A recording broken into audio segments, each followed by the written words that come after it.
Hey guys, okay, so it's Mako here, and today we're going to do things a little bit different. I feel like there's a lot going on in the sports world, and so I don't know a ton about sports. I keep up with it, but I figured I'd bring in my friend Andrea Masenda to give us the update. Hi, Andrea. Hi. Thank you for having me. Oh my God, my pleasure. So for you guys, if you don't know, Andrea works at ESPN. She's an associate producer there. She knows a ton about sports. Follow her on Twitter. What's your handle? Andrea Masenda.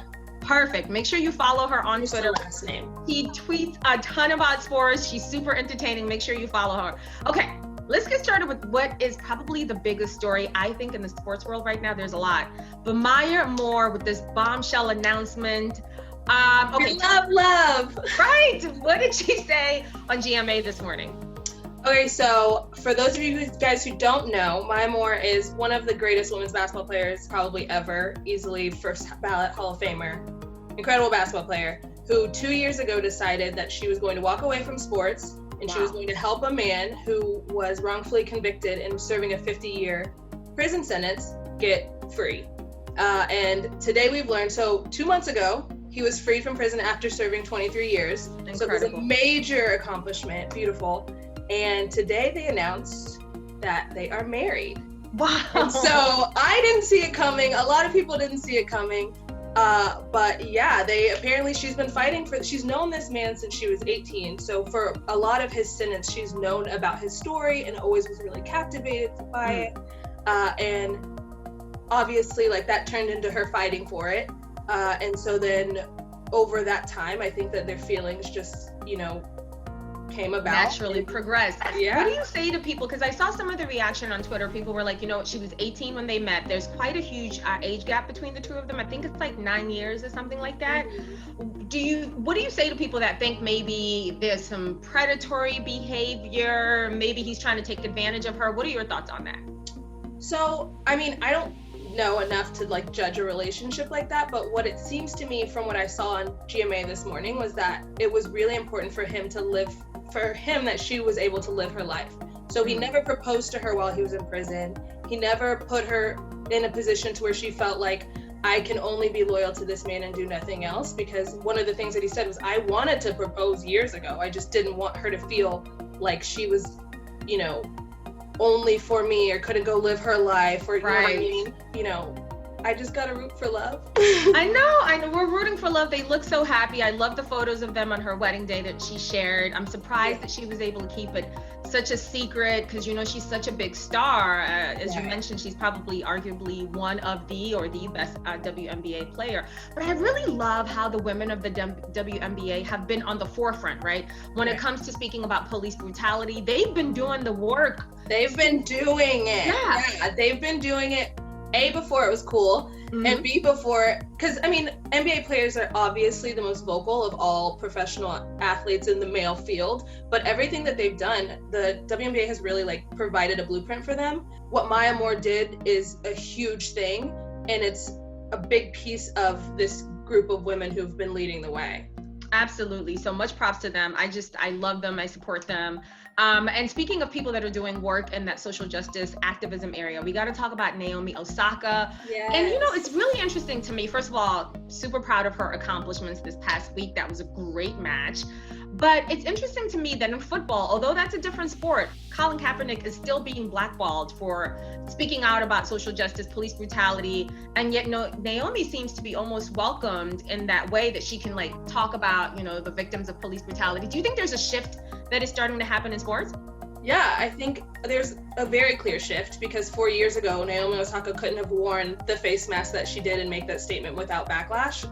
She obviously got backlash from people who are just committed to being against, this being jerks. Black Lives Matter. Yeah. I think for a really long time when it was Colin Kaepernick kneeling for the anthem, a lot of people, owners and coaches were worried about losing money and losing revenue and losing ticket sales. And I think now that it's become, Black Lives Matter has become so widely accepted in the sports world and it's part of advertising and you see it on every commercial when you watch a game.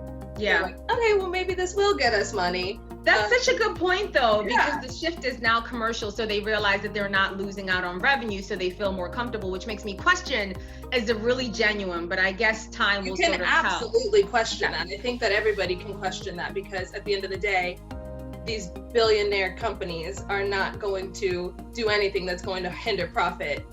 In that, you know, if it becomes palatable and the people are demanding it and you're losing sponsors, gaining sponsors, all of that stuff matters.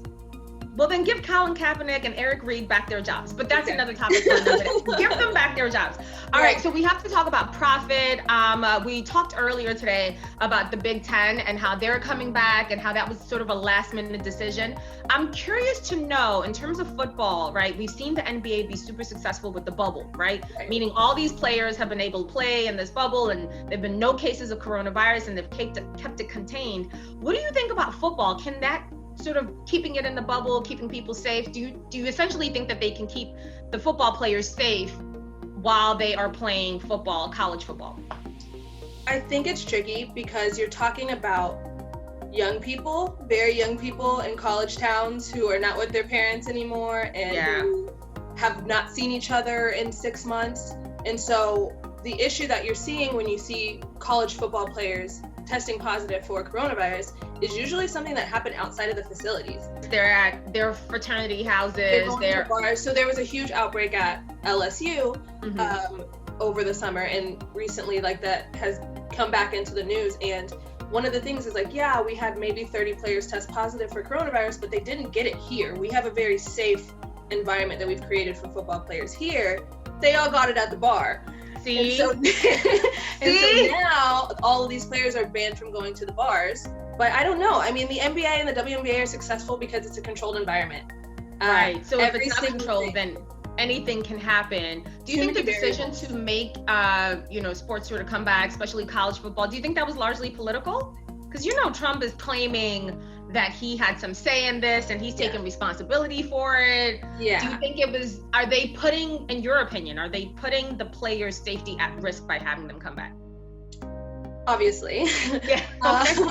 I also think, it's difficult because you see that they are taking every precaution that they can take to make sure that these players are safe.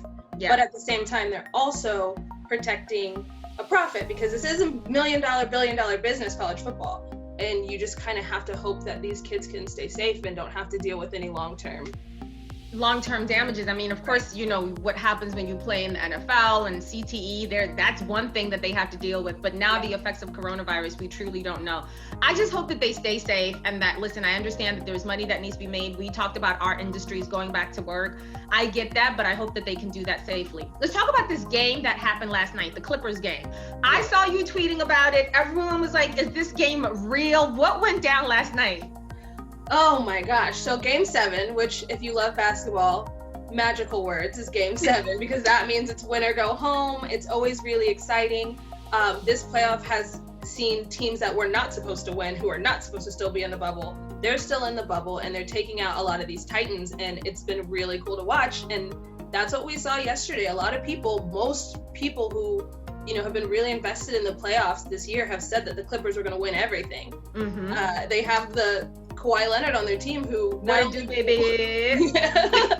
won last year and who was finals MVP, who is a phenomenal basketball player. And then you add Paul George. They just have a really stacked team that was supposed to. So what happened? Did they falter? Was it too much pressure? Do you think having that pressure sort of made them falter last night? They didn't play well.